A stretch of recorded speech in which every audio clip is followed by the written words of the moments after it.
Hey everybody, Miss Hill again. This is Individual Module 5.2, PowerPoint 2, Lecture 3, and we are going to continue on and start this lecture with discussion about pain management.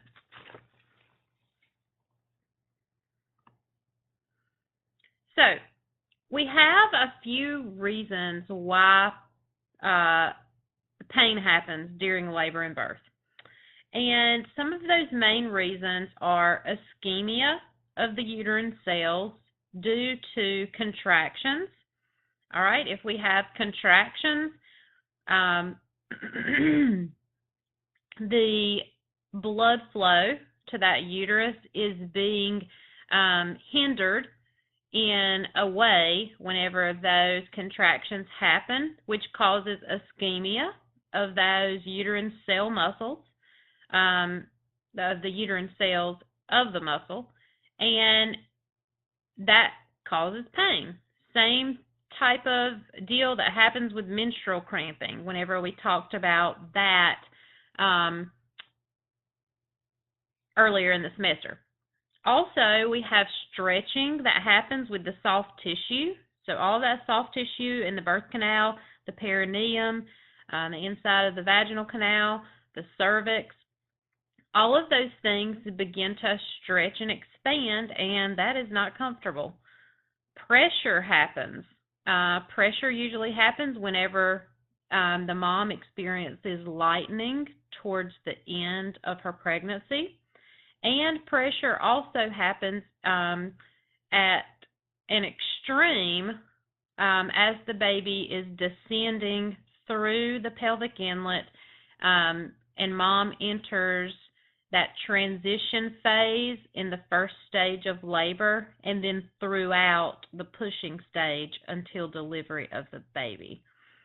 And then contractions obviously are very painful. Some women want all of the pain relief that they can get. They want to feel absolutely nothing if that is possible. But I'm here to tell you that is not possible. Labor does not happen without being able or without mom experiencing some amount of pain. And then you have other women that come in who want to cope with the pain of labor. It just depends. We don't give gold stars to people who decide not to have epidurals, and we don't give gold stars to people who decide that they want to have an epidural. Our role as labor nurses are to educate the mom about her pain control options and to be supportive of whatever she chooses. And that means that we have to be educated in all of the different types of pain management techniques that is an option for that mother, so that we can be as supportive as possible no matter what she chooses to do.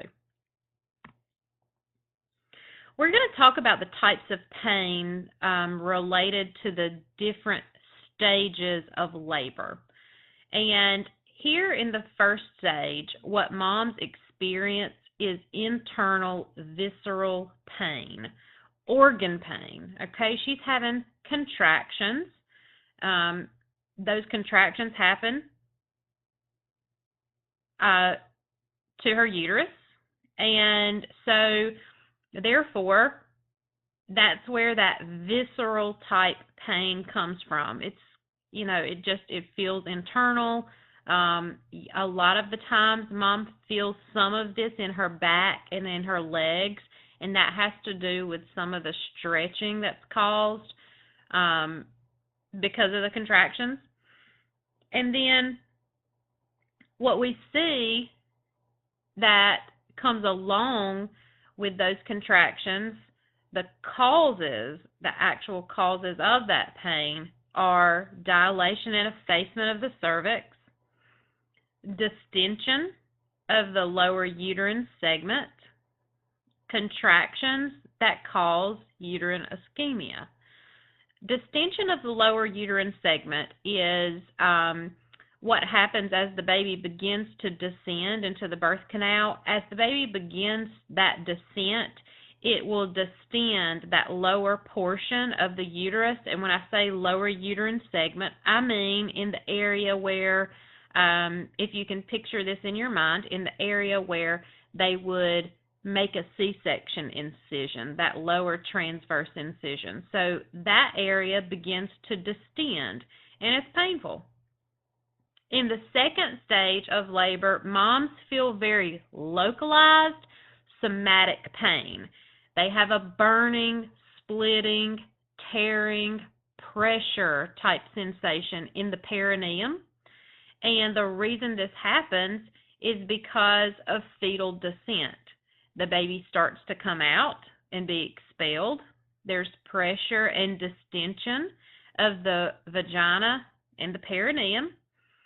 And then we have a lot of pressure that's pulling those pelvic structures.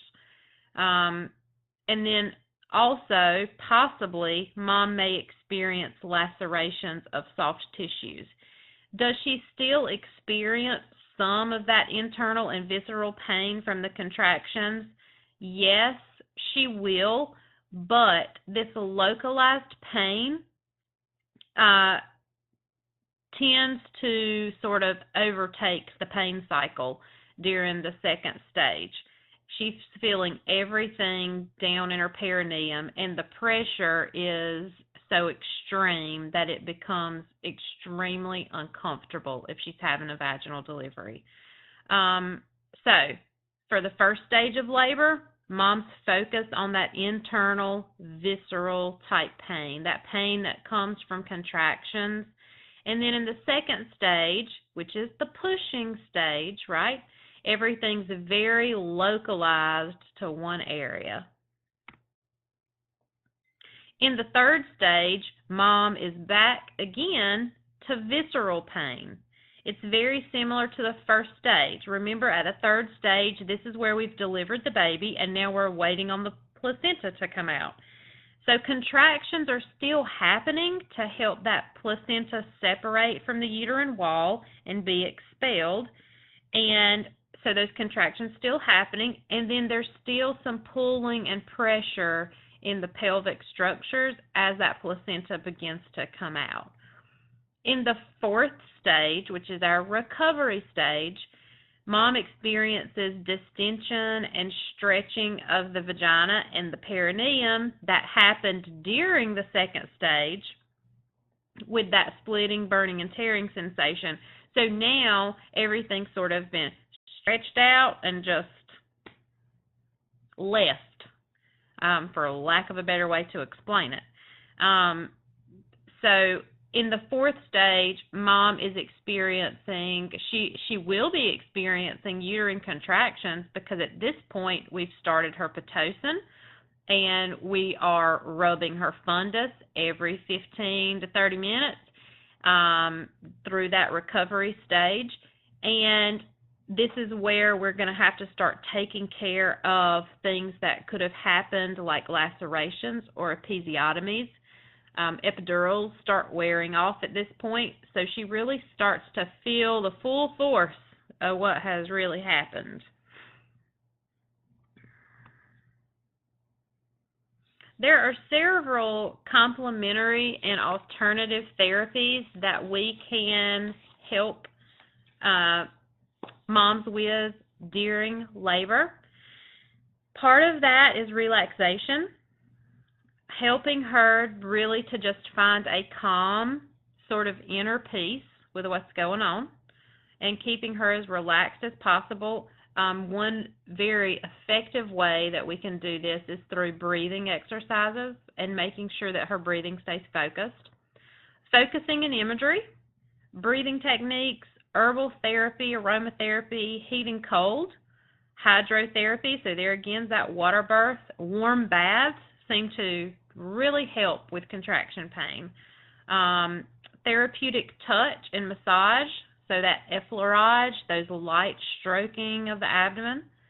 Yoga, meditation, reflexology, hypnosis, crystals and gemstones. That one's a little out there, I don't know. Biofeedback, that's where we remember from a PowerPoint a while back. Biofeedback is where we sort of use breathing techniques to sort of calm our body. TENS units, so those are those little units that you can put on yourself to, never seen that done either. Acupuncture and acupressure also seem to help some women. Music. And sacral pressure is what you see in this picture right here. So this is where the significant other or the nurse uses the palm of their hand on the lower back in the sacral area and pushes against that area. And that really helps relieve pain for moms that are experiencing back labor. And this is a really good technique to know as a nurse and to be able to teach significant others. Is a good technique to teach in birthing classes because it is really effective, especially prior to the point that women can have their epidurals. It really tends to help.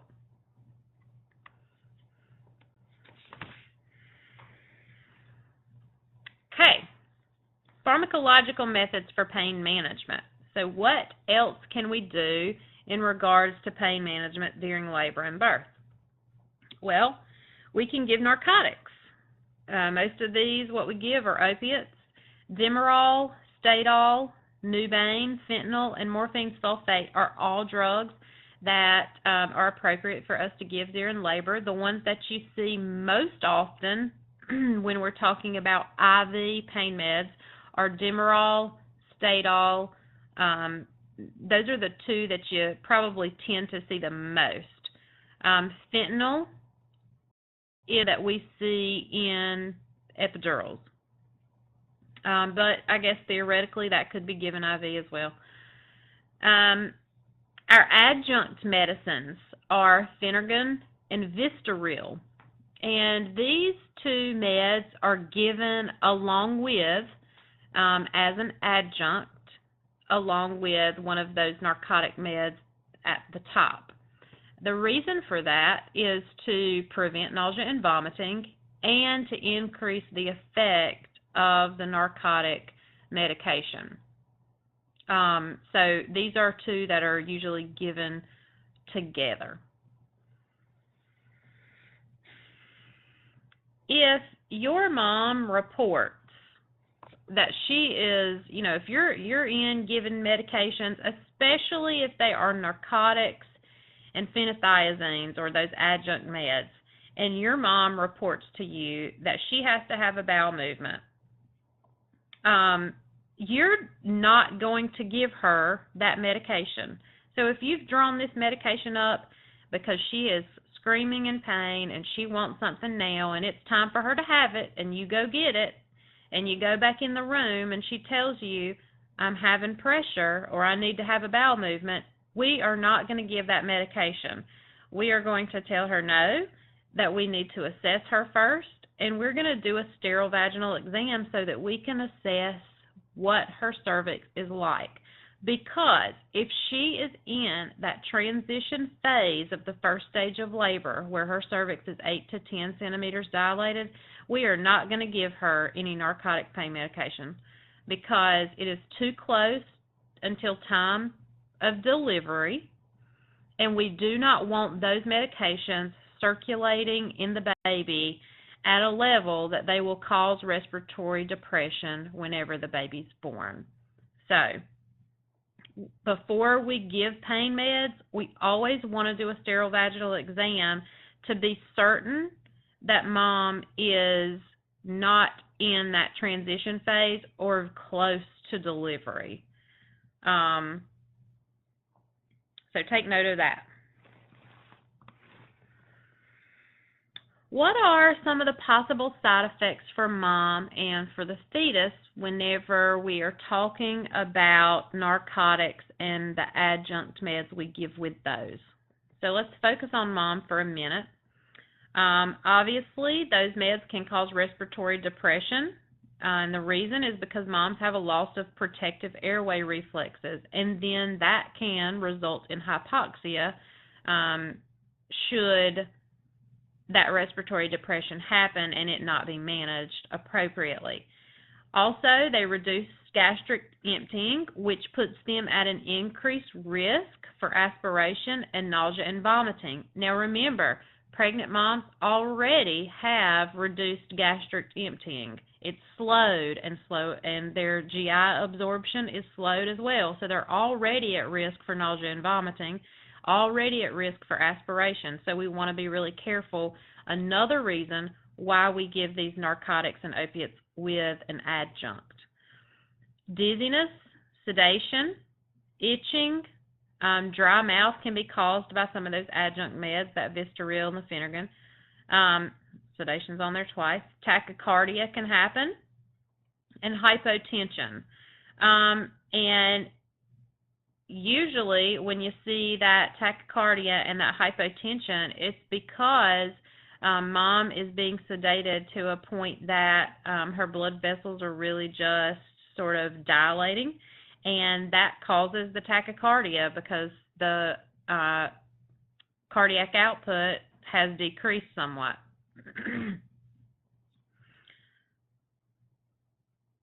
For the baby, these meds do cross the placental barrier. So we have to be aware that whenever we give these meds to mom, they're going to affect the fetus. And if she's laboring, remember, your only way to assess this fetal patient is by your heart rate strip. And one thing that you do see whenever you give pain medications and adjuncts, when they're narcotics, is decreased fetal heart rate variability. And that should make sense to you, because what did we say variability is all about? The variability of a fetal heart rate has to do with how intact, how well the central nervous system is working. So if we have depressed the central nervous system with a medication, then it should make sense to you that you would see that on the fetal heart rate strip in the form of decreased fetal heart rate variability. When the babies are born, if those meds are still circulating, you may see respiratory depression, and they may have to be mitigated and managed with Narcan. Also, these babies may potentially have impaired early breastfeeding. Remember, we've talked a lot about baby-friendly hospitals and making sure that skin-to-skin happens as fast as possible and early breastfeeding goes on. We like it to happen within that first hour after birth. Babies who are depressed from pain medications, they're sleepy, they're sedated, they don't do very well at early breastfeeding because they're too sedated. Also, you may find some altered neurological behavior. So, for example, as we would expect a fetus to be born with nice flexion of its limbs, arms and legs, if they have too much pain med on board, then their neurological behavior is going to be a little altered. The reflexes that you might anticipate seeing in a normal baby, or all that normal flexion that you might anticipate, may not be there. This baby may be a little like a little wet noodle. It may be floppy. It may not have very much tone. It may not elicit reflexes that you would expect for it to elicit. And also, pain meds will decrease the ability of a baby to regulate its body temperature. So we have to be really careful whenever we're giving these narcotic meds to mom, because they will decrease the baby's response to regulating its body temperature. And we would need to pay close attention to those vital signs.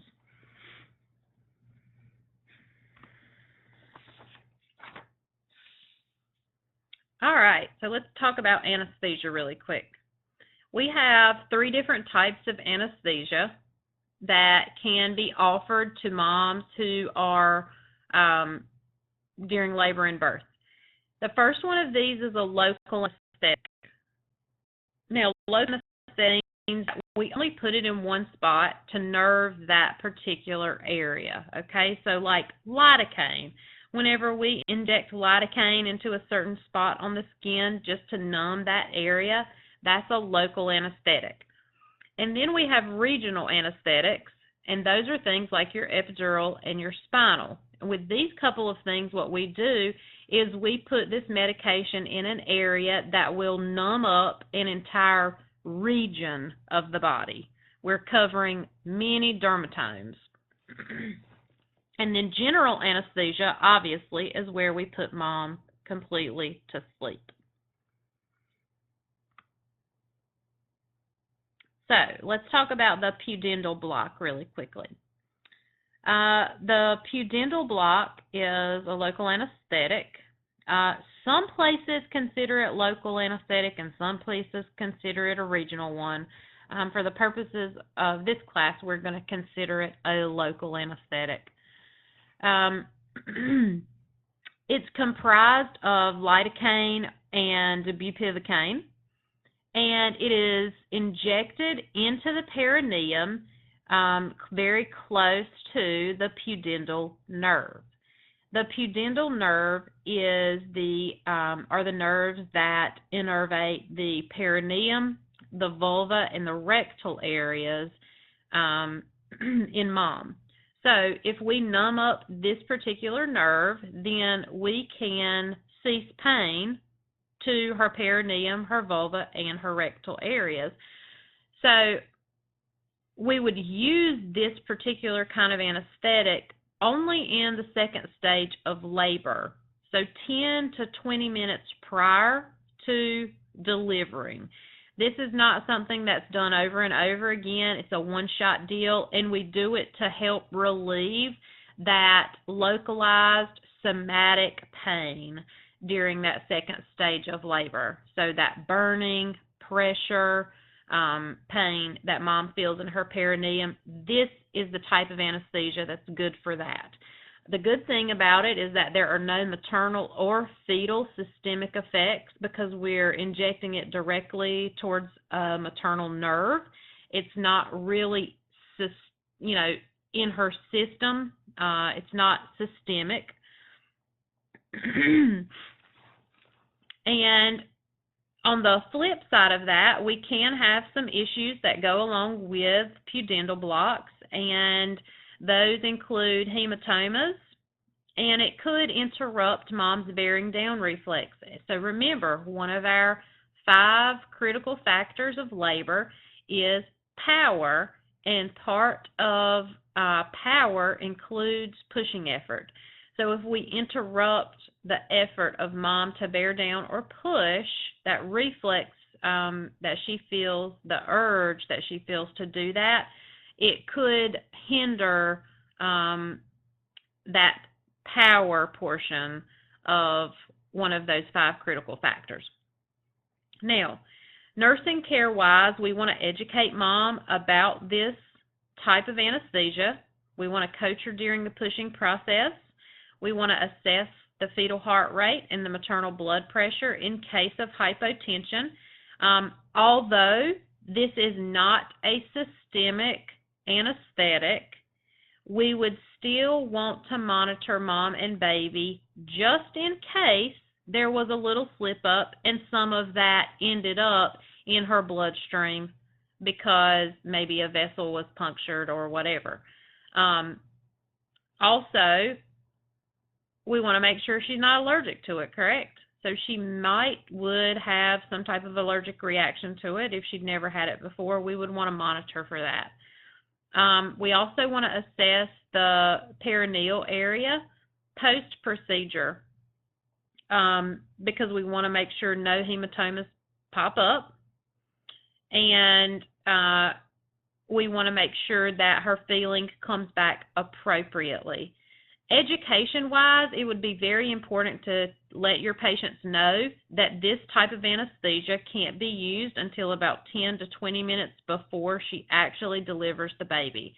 And if she delivers before then, it's a very good chance that it will wear off and not be effective. This is usually done by the obstetrician whenever he is there in the room and it's about time for delivery. So this is not something we do way ahead of time, and it does not help with contractions. It only helps with the perineum area and numbs it up.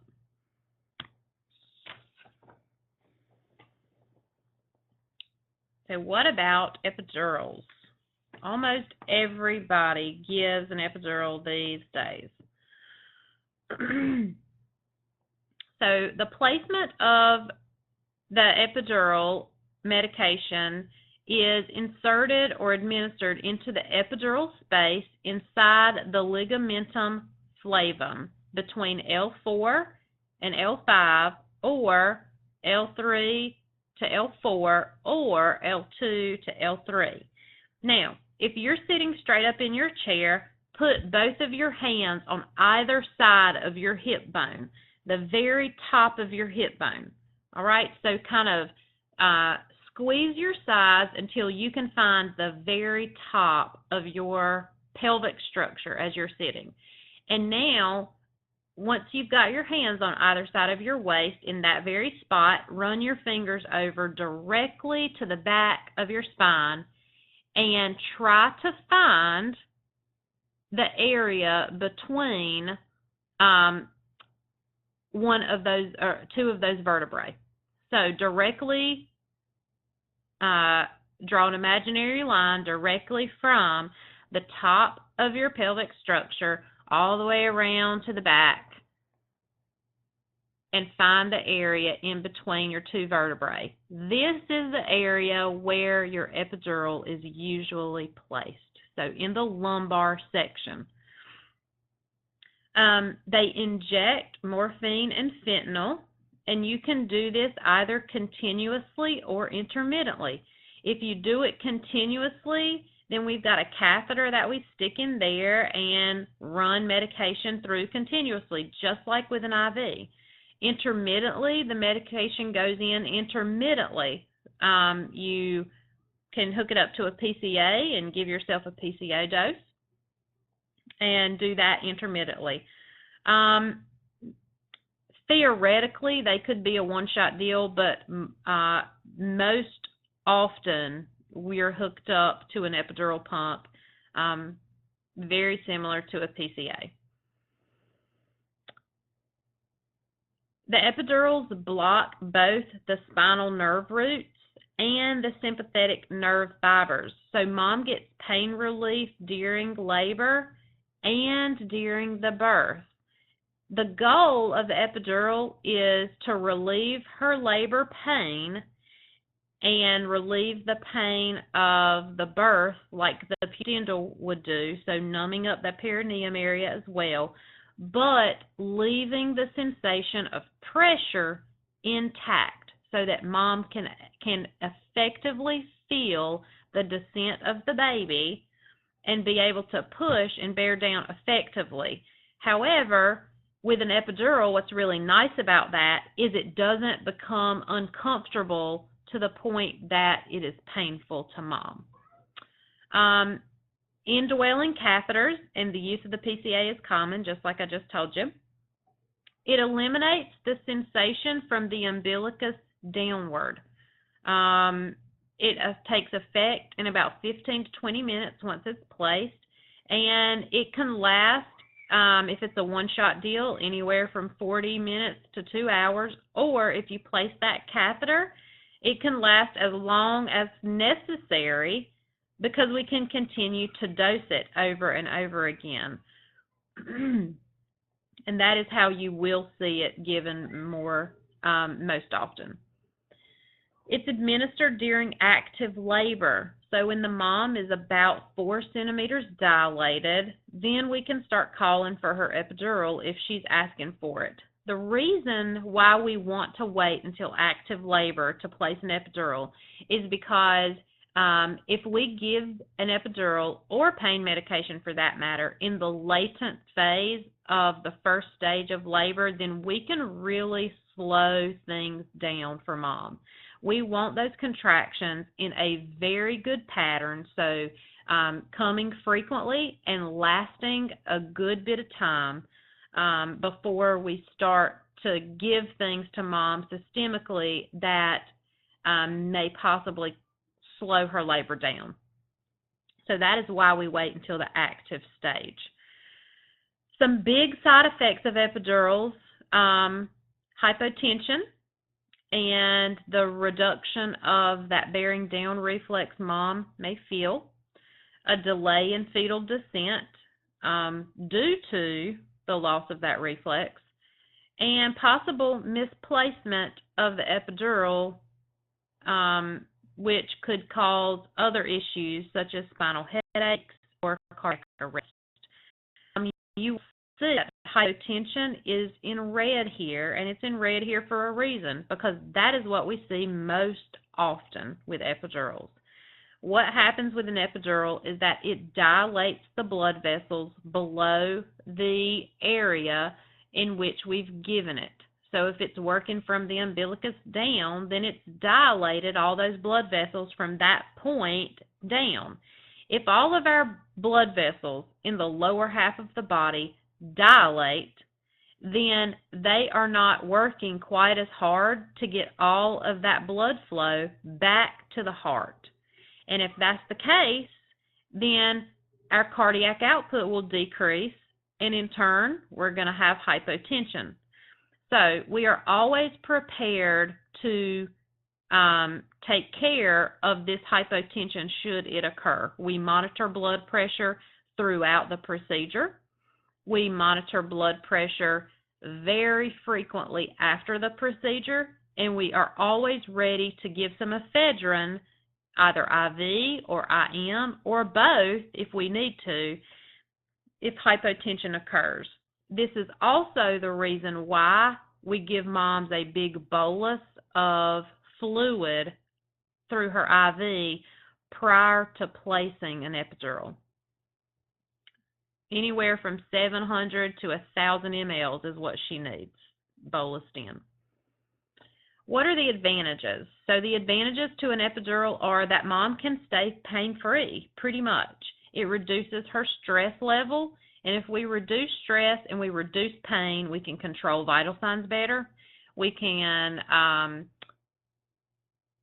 we can also help the labor process to progress a little more rapidly. When moms are stressed out and very tensed up, their cervix sometimes tends to not want to dilate as effectively as if they are able, for those that are able to control that stress and control that tenseness in their body. So it's also very ideal for women who have complications such as gestational diabetes, specifically hypertension, and there is a very little effect on the baby.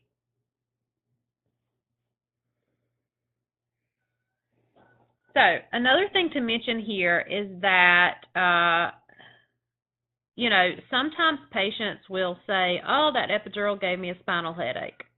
Well, if an epidural has given a patient a true spinal headache, then it was not placed correctly. It was not in the correct spot.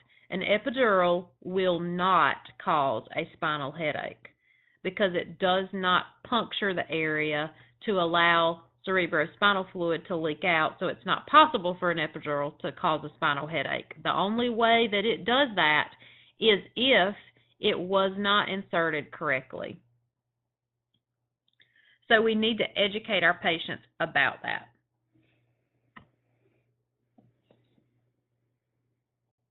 So nursing care-wise, we want to make sure our moms have a good bolus of IV fluid prior to getting this epidural. And the reason is because of what we just talked about. We do not want hypotension to occur. So we want to increase her fluid volume as much as we can so that we can avoid, hopefully, any complications related to a decreased blood pressure. We want to assist with positioning during the procedure. Patients can lie down in a side-lying position while this is placed, or most commonly you see them sitting on the edge of the bed with their knees dangling off, and what we ask them to do is to arch their back, push out their lower back almost like a mad cat would, like a Halloween cat. We want them to arch their back, drop their shoulders, put their chin to their chest. We want a nice curved, rounded area to place that epidural in. And the reason is because that needle and the catheter have to go through those vertebrae to get to the correct space. If we have someone arched over and their back is arched as much as they can get it, then what they're doing is they're opening up the vertebrae to allow passage the needle in that catheter. So we help assist with positioning. And then once it's placed, we want moms to lie back. This does say side-lying post-procedure. The reason is because we don't want moms to have any type of maternal supine hypotension syndrome. However, if we lie mom down and we put her completely on her left side, the epidural, just because of the laws of gravity, is going to work better on the side that she's lying on than the side that's up. So we have to kind of be careful about turning them completely on one side or completely on the other side, because if we do that directly after the epidural is placed, then that epidural is going to work better on one side and maybe not on the other.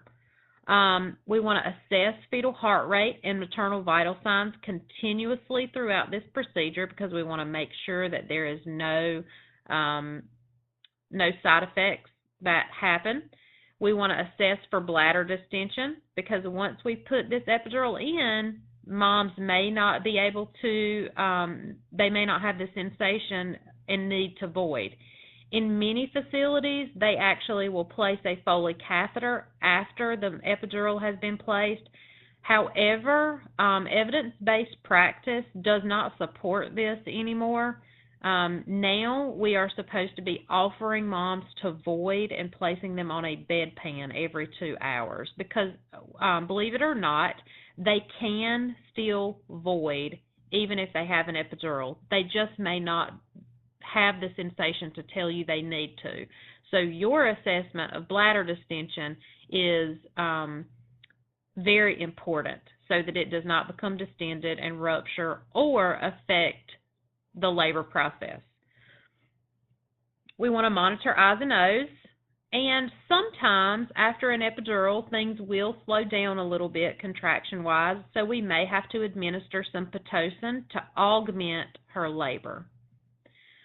We want to assess her ability to ambulate after the epidural is discontinued and prior to getting the patient out of bed. This is extremely, extremely important, because epidural patients believe that once things have worn off and they can feel their legs and move them a little bit in bed, they will believe that they can get up and go to the bathroom on their own, but they do not realize until they begin to stand up that they do not have the full strength or their full feeling back.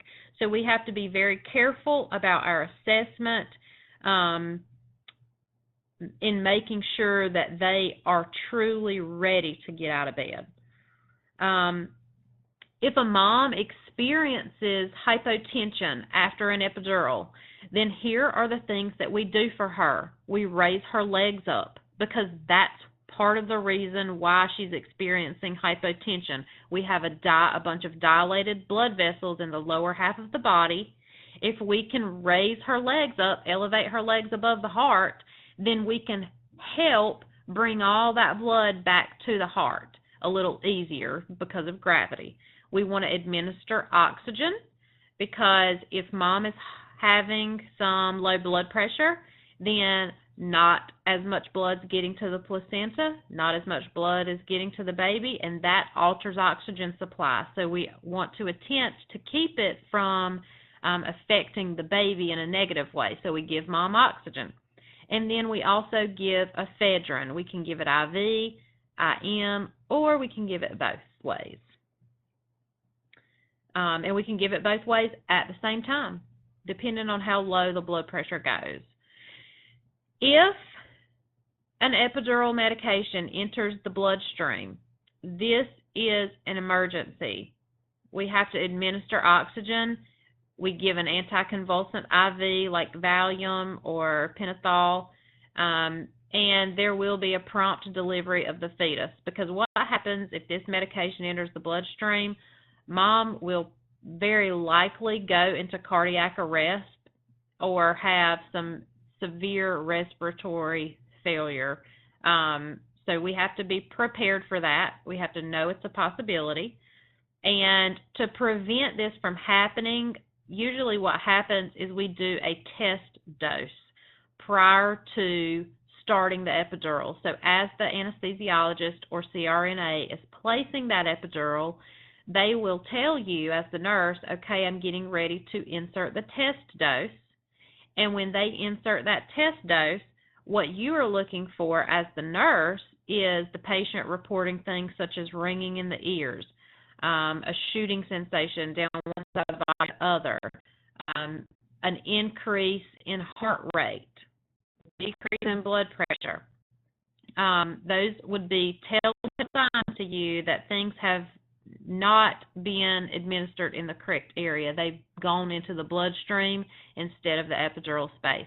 And we would want to stop that procedure, and we would want to refocus our efforts in trying to put that epidural in the correct space.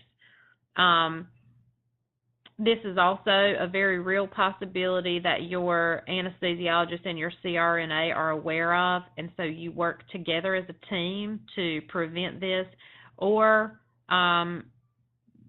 to manage it should this happen.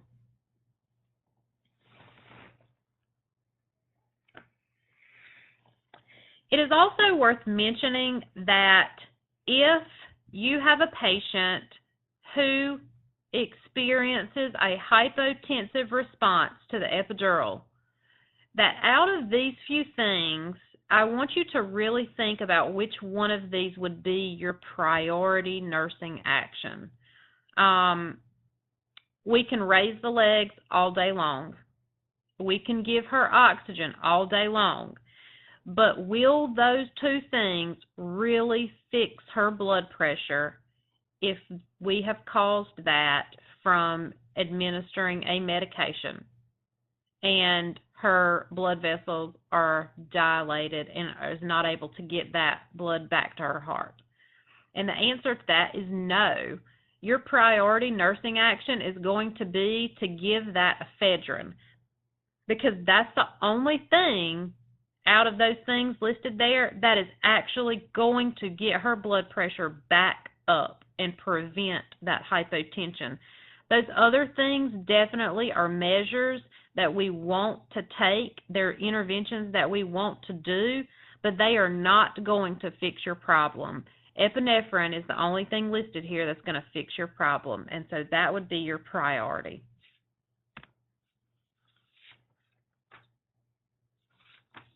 And I am a prime example of this cartoon. I still probably need my epidural some days.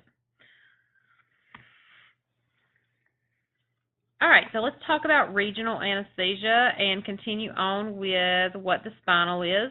A spinal is placed whenever we're having a mom who's going to a C-section. If we have time to do this, then this is what we want to do, because it allows her to stay awake for the delivery and experience that birth of her baby.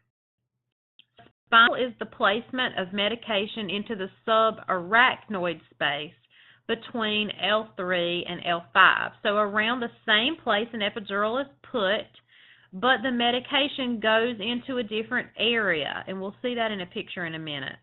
So there's a one-shot, this is a one-shot deal. and we inject a local anesthetic like Marcaine or Xylocaine and an analgesic like morphine or fentanyl into that subarachnoid space, so a mixture of the two. And this eliminates sensation from the nipples down. It's a very quick onset once it's placed, so we have to be ready to sort of get mom back onto the OR table, lie her down, and get on with business because it will work very fast. The duration depends on the type of the medication and the mixture of the two, and it's administered late in the second stage prior to C-section or just prior to C-section. I've never seen a spinal given for a labor and a vaginal delivery.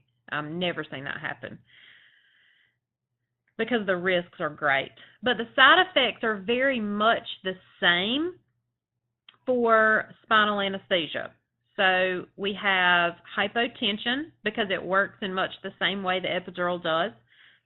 It can cause fetal bradycardia. And it's worth mentioning here that if hypotension occurs with the epidural, fetal bradycardia is also a real possibility with epidurals too. So just be aware of that. These women have a loss of bearing down reflex because they really can't feel anything. They're at a great risk for spinal headache.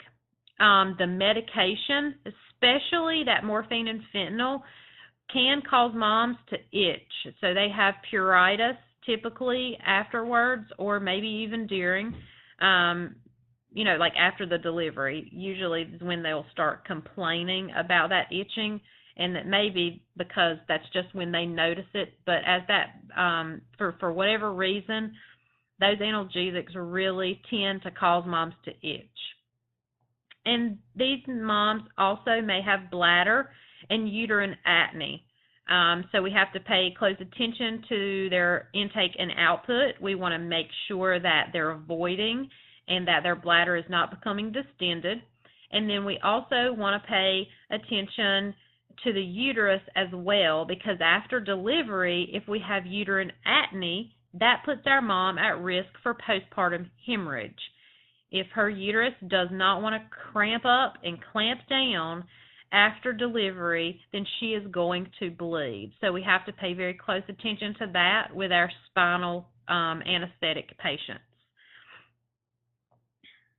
A spinal headache occurs because we puncture that subarachnoid space and allow the possibility for cerebrospinal fluid to leak out. And if that fluid leaks out, it will change the pressure in the spinal column, and it will cause an excruciating headache for mom. And nothing you do will help it.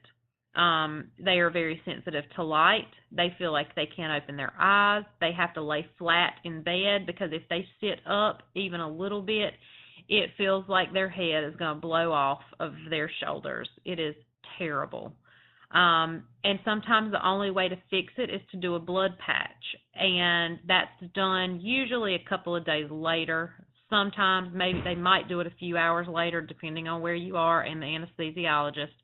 But what they do is they draw mom's blood, and they'll put her blood in a syringe, and then they will go back into the same spot that they inserted the spinal medication, and they will insert her blood into that same area. And what it does is it covers up the little hole in that subarachnoid space and does not allow that cerebrospinal fluid to continue to leak out. The advantages of this, we've already mentioned, is that it allows mom to stay awake during her C-section. So here's a little picture of the difference between the epidural and the spinal. You can see here towards the bottom, right here, this is your spinal needle, and you can see that it goes in farther than the epidural catheter does. So see, the epidural goes into this little tiny purple space here called the epidural space. And then this area, this green area, is your spinal space or the subarachnoid space, and that's where the spinal medication is administered. And here is another view of this. The subarachnoid space is in here, all of this light blue. The epidural space is right outside of this dark blue line, and it doesn't show you the other side of this epidural space, but the epidural space is right outside of here. So this white structure here is your spinal cord, and then all of these little things that dangle are called the cauda equina. These are your nerve endings that innervate the lower portion of your body. And you can see T12, so T is is the thoracic area, and if we're inserting an epidural somewhere between L2, L3, most of the time it's given like L4-ish, so L3, L4, L5 in this area, we don't really have that great of a risk of paralyzing anybody or sticking their spinal cord because it ends up here in the thoracic area. That's another educational point that we might have to talk to patients about, because sometimes they believe that if they get an epidural that there is a possibility they may be paralyzed. And I guess theoretically it could be possible, but I don't know that I've ever heard of a case of that happening. Here is a little timetable that shows you the stages of labor and the timing and the effectiveness of pain relief measures during labor.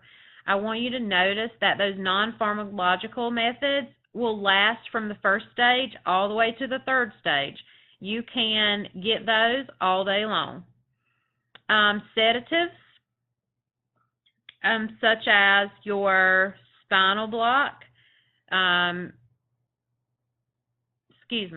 your spinal block doesn't occur until the second stage of labor or prior to your C-section. The epidural, you can get that in the active phase of the first stage of labor, and then it can last all the way through the third stage.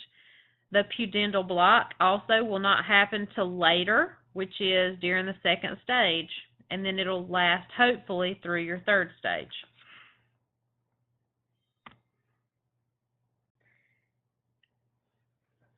So what about general anesthesia? Well, general anesthesia is used only in the event that there is a delivery complication or an emergency, or when there is a contraindication to a nerve block, anesthetic, or analgesic.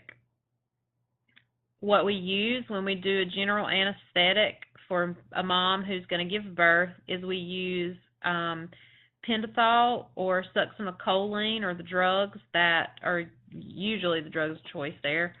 It produces unconsciousness in mom, and it requires her to be intubated because it will paralyze the diaphragm, and she will not be able to breathe on her own. So this requires mechanical ventilation for mom, and it requires us to be able to render her completely unconscious for the birth. We don't like to do this. We only do it if we can absolutely not place a spinal for whatever reason, or if there is a severe emergency.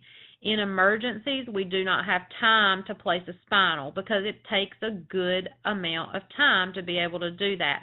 So if we have to get a baby out quickly because of fetal distress, then general anesthesia is going to be the way to go.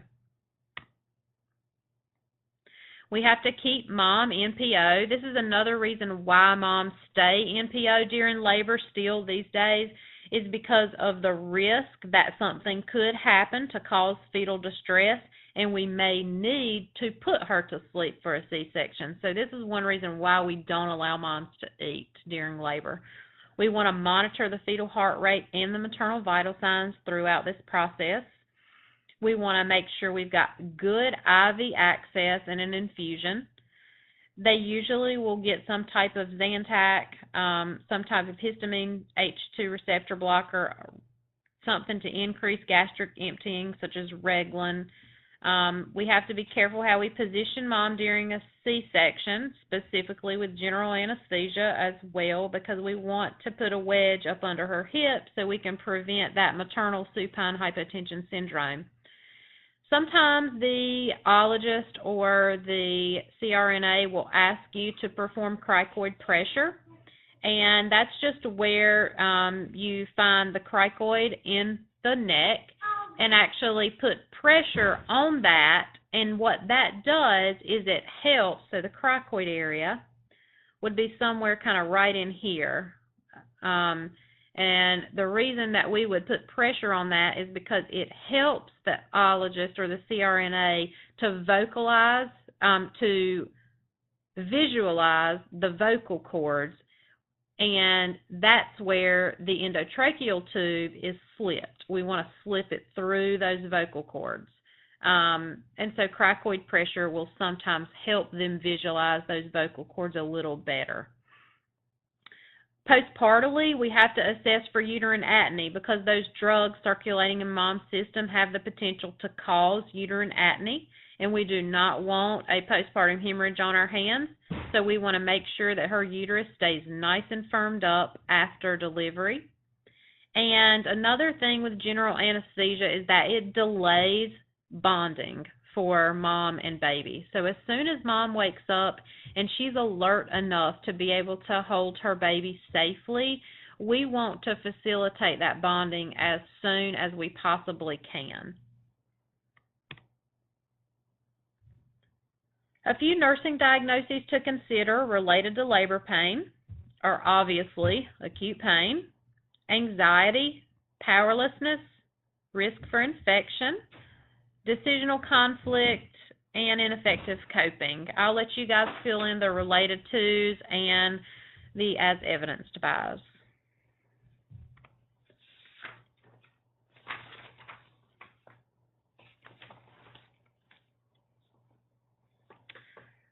It's worth mentioning that the goal of pain management is safety for the mother, safety for the fetus, and effective relief for mom. We want pain to be maintained at a tolerable level throughout labor. So it is not possible for moms to get complete and total relief from their labor pain. That's an unrealistic expectation for her. So we really need to make sure that we educate her about that and let her know that we will do our best to relieve her pain to a point that's tolerable for her. But it is unrealistic to expect that you will have no pain during labor. So we want that pain relief to be effective. We want to use the minimum amount of pain management possible. We want the lowest effective dose to be able to keep her pain level at a tolerable point.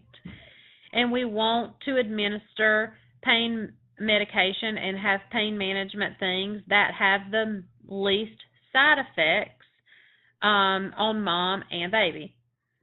We want maximum active participation from the mom. We want to listen to what she has to say. We want her to listen to what we have to say. And we want appropriate responses from both sides. And we want overall really for mom to have a pleasant experience, because remember how we talked about at the beginning of this module that the way moms feel about what has gone on during her labor process, how powerless she felt, or control specifically, how in control she feels, directly correlates to her satisfaction level when all of this is over. So the more she feels in control, the more positive and the more satisfied that she's going to be with the experience as a whole.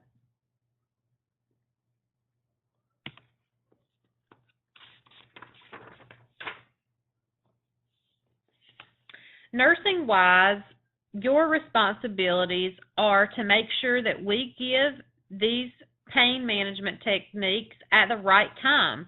We don't want to give them too early, and we don't want to give them too late.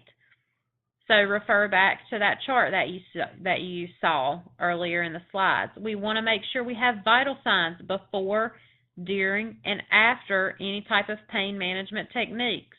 Vital signs including fetal heart rate and an interpretation of your fetal heart rate strip. Also, a sterile vaginal exam is very important prior to doing any kind of pain management interventions, specifically drug-related ones, epidurals, or narcotic medications, because we want to make sure, number one, that we have time to do them, and number two, that we're giving them at the right time. We want to make sure that we're aware of past allergic reactions, how moms responded to pain management techniques for past pregnancies if she is a multigravida. We want to educate her relating to the drugs that she may be receiving. We want to make sure that consents are signed. If she's getting an epidural or a spinal, some type of invasive procedure, we want to make sure she's consented to it and that she is aware of all the risks and benefits for them. We want those done prior to the procedure.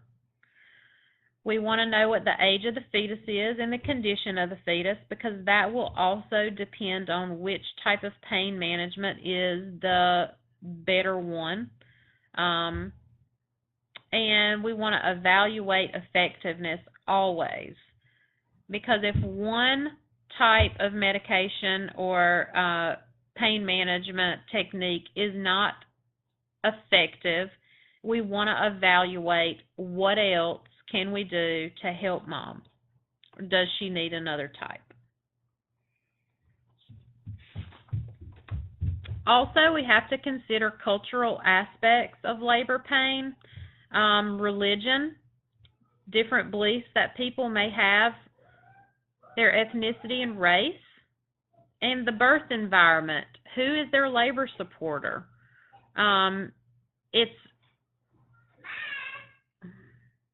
Sorry, kids are running in and out.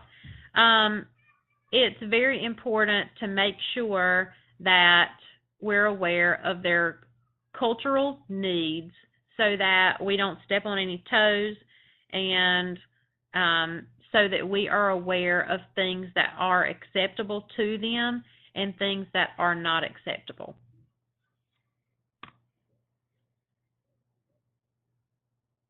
So we got a couple of questions.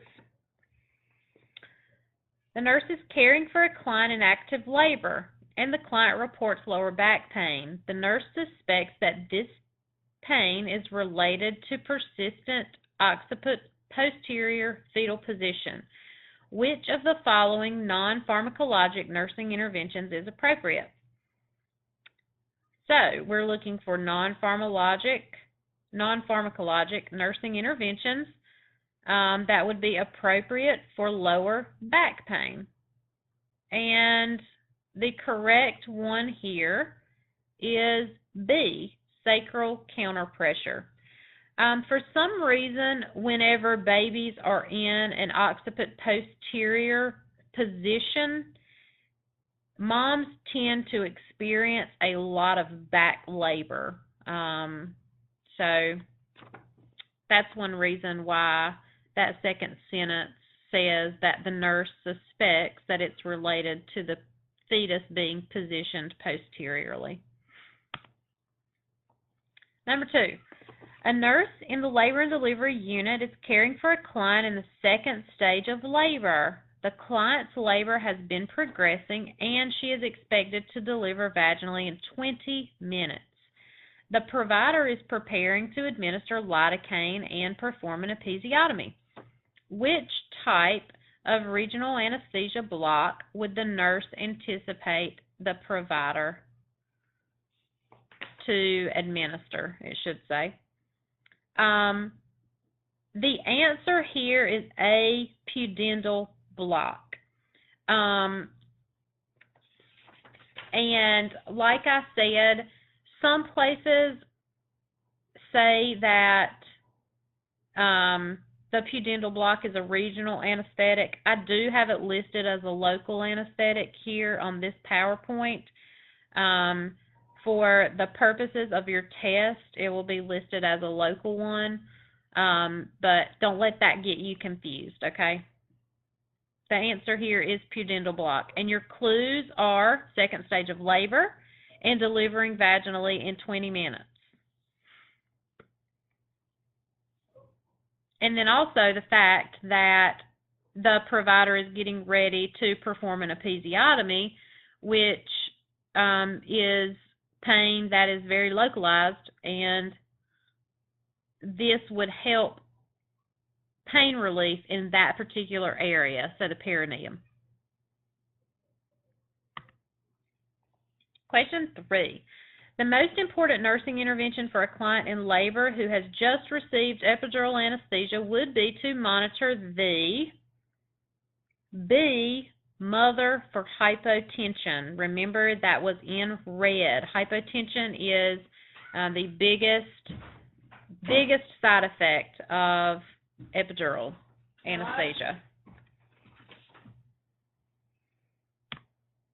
Okay, so guys, that is the end of individual module 5.2, PowerPoint 2, lecture 3. We have one more lecture to go, and we'll be finished with this PowerPoint.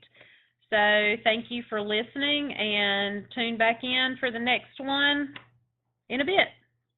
Did I mess something up? No, you're good.